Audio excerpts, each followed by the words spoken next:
goody two-shoes, there's no rhyme or reason, I can see the writing on the wall.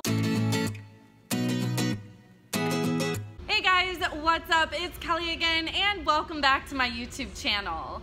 For today's video, I'm going to be talking about phrases we use in the US that will probably confuse some Germans. So let's just get right to it. Hindsight is 20/20. In the US, we use this phrase to basically mean that you can see the right solution to a problem once the events have already passed. So if I make a bad decision and I'm complaining to my mom about it, she might say to me, well, Kelly, hindsight is 20/20. To mean, hey, you made the best decision you could at the time with the information you had, but now that it's in the past and you're looking back on it, of course you're seeing it much more clearly. And that's because 20/20, of course, means that you have perfect vision. Well, that probably doesn't mean anything to a German because they have a totally different measurement system for vision. So 20/20 is meaningless to them. In fact, I don't think they really have a measurement for perfect vision like we do unless it's 0. Cross your T's and dot your I's. So when you're writing a sentence in cursive, you always have to go back and cross all of your T's and dot all of your I's, because otherwise you would be constantly lifting your pen from the paper to do that as you're writing the T or the I, and that completely negates the purpose of writing in cursive. So to tell someone, hey, make sure you cross all your T's and dot your I's, you're basically telling them, hey, make sure you pay attention to the details, or maybe you're saying, make sure you go back and check your work, or maybe you're saying, make sure you put the finishing touches on something. This probably just doesn't mean anything to Germans because they don't have a phrase like this. The devil is beating his wife. This is a phrase that's more commonly used in the southern United States, and it's used to describe a sun shower. You know, when it's like sunny out, but also somehow still raining. And whenever there is a sun shower and someone says, oh, the devil's beating his wife, it means that the devil is so mad at God for creating such a beautiful day that he started beating his wife, usually with a walking stick. I don't know why it's so specific. And the rain are her tears. But to be fair, I don't think a lot of Americans know this phrase, not just Germans. Built like a brick shit house or built like a brick outhouse. I've actually heard two somewhat conflicting definitions for this phrase. Whenever I would hear someone say, oh, she's built like a brick outhouse, that to me means she's really strong, she's muscular, she's well built, because when I think of something made of brick, I think of something very sturdy.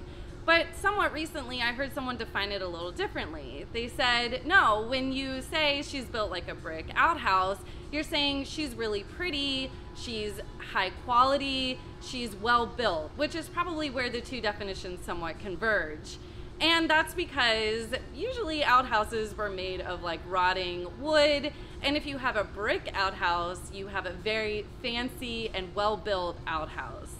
In German, they just don't have this outhouse phrase. To say someone's really strong and muscular, you would say they're built like a dresser, and there's no confusing that phrase.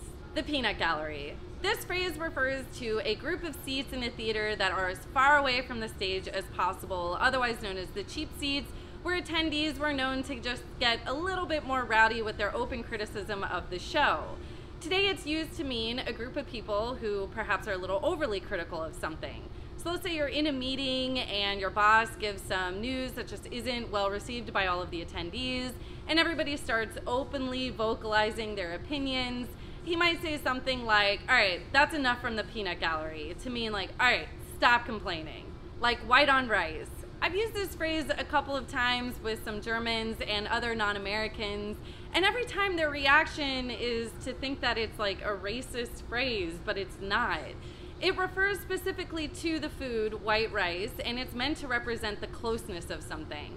So if you say something like, she's all over it like white on rice, you're meaning she's covering a situation so closely that she's like the color white on rice. And my last phrase is to cut a rug. This is slang from the early 20th century, and it means to dance so vigorously that it looks like your shoes are cutting gashes into the carpet or the rug.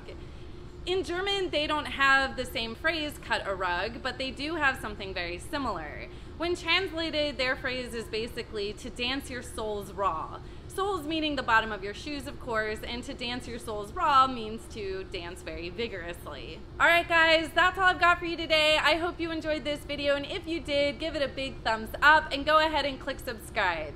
If you know of any phrases that you think might confuse a German, go ahead and put them in the comments because I'd be really interested to read them. And thank you so much to all of my patrons, especially my Kelly's Crew patrons. You guys are amazing. If you're interested in my Patreon campaign, check out the link. I'll put it in the description below. You'll get access to exclusive content that only my patrons can see. I'm gonna go skedaddle and cut a rug and dance my way to some coffee. So I'll see you guys later. Bye.